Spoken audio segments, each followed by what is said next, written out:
मेढा नगरपंचायत निवडणूक नुकतीच पार पडली असून ही निवडणूक धनशक्ती विरुद्ध जनशक्ती अशी होती, अशी प्रतिक्रिया शिवसेनेचे सातारा जिल्हा संपर्क प्रमुख एकनाथ ओंबळे यांनी दिली आहे। ते पुढे म्हणाले की अत्यंत कमी फरकाने आमच्या पक्षाचे नगराध्यक्षपद हुकले असले तरीही शिवसेनेचे 5 उमेदवार निवडून आले आहेत। हा जनतेचा विश्वास असून तो आमच्यासाठी बळ देणारा आहे। निवडून आलेले उमेदवार असोत किंवा पराभूत उमेदवार असोत, शिवसेना त्यांच्या पाठीशी कायम भक्कमपणे उभी राहणार असल्याचेही त्यांनी स्पष्ट केले। मेढा नगरपंचायत निवडणुकीच्या माध्यमातून जनतेने शिवसेनेवर दाखवलेला विश्वास आगामी काळात अधिक जोमाने काम करण्यासाठी प्रेरणादायी ठरणार असल्याचे एकनाथ ओंबळे यांनी यावेळी सांगितले। आज खऱ्या अर्थानं मेढा नगरपंचायतीच्या निवडणुकीचा निकाल हाती आला आणि खऱ्या अर्थानं राज्याचे लाडके माजी मुख्यमंत्री आणि विद्यमान उपमुख्यमंत्री आदरणीय एकनाथजी शिंदे साहेब यांच्या नेतृत्वाखाली आणि सातारा जिल्ह्याचे पालकमंत्री, राज्याचे पर्यटन मंत्री शंभूराज देसाई साहेब यांच्या मार्गदर्शनाखाली ह्या निवडणुका लढल्या गेल्या आणि गत काळामध्ये आदरणीय एकनाथजी शिंदे साहेबांनी जो करोडो रुपयाचा निधी या मेढा नगरपंचायतीमध्ये दिलेला त्याचं सार्थक खऱ्या अर्थानं मेढा नगरपंचायतीतील मतदारांनी केलं असं म्हटलं तर वावगं ठरू नये। कारण तुम्हाला सर्वांना कल्पना आहे की एका बाजूला धनशक्ती आणि एका बाजूला जनशक्ती असा हा लढा होता।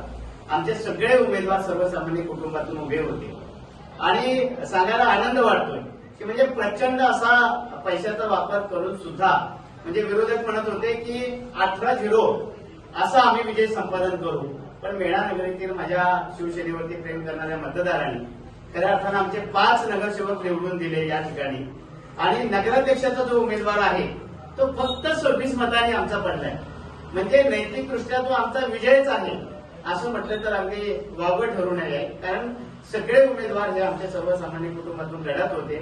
अगदी कमी फरकानं आमची नगराध्यक्षाची सीट गेली आणि मेढा नगरीमध्ये खऱ्या अर्थानं असं वातावरण होतं की 100% शिवसेनेचा उमेदवार आपला विजयी होईल, पण शेवटी पराभव आम्ही मोठ्या मनाने स्वीकारतोय।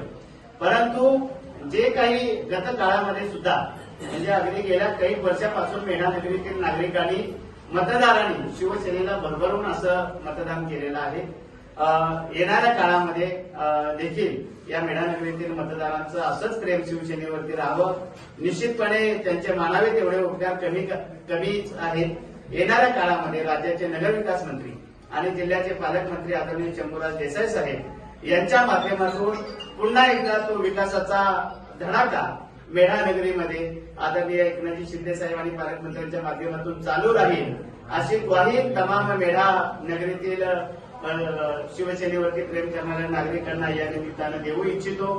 पुन्हा एकदा या ठिकाणी जे आमचे विजयी उमेदवार झाले त्या सर्वांचं मनापासून मी अभिनंदन करतो।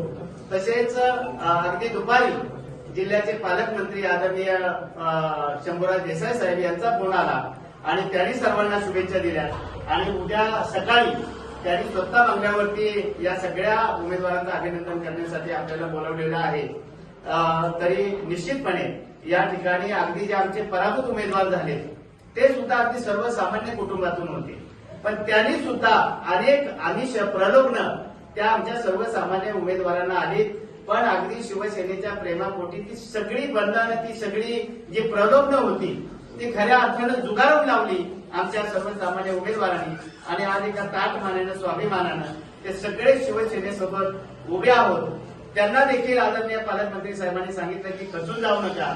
येणाऱ्या काळामध्ये ह्या सगळ्या पराभूत उमेदवारांच्या पाठीमागे देखील शिवसेना पक्ष हा एका ताकदीने उभा राहणार आहे, त्यांना वाऱ्यावरती सोडणार नाही असं देखील पालकमंत्र्यांनी सांगितलंय। पुन्हा एकदा मी मेढा नगरीतील तमाम मतदारांचा जाहीर आभार मानतो। धन्यवाद।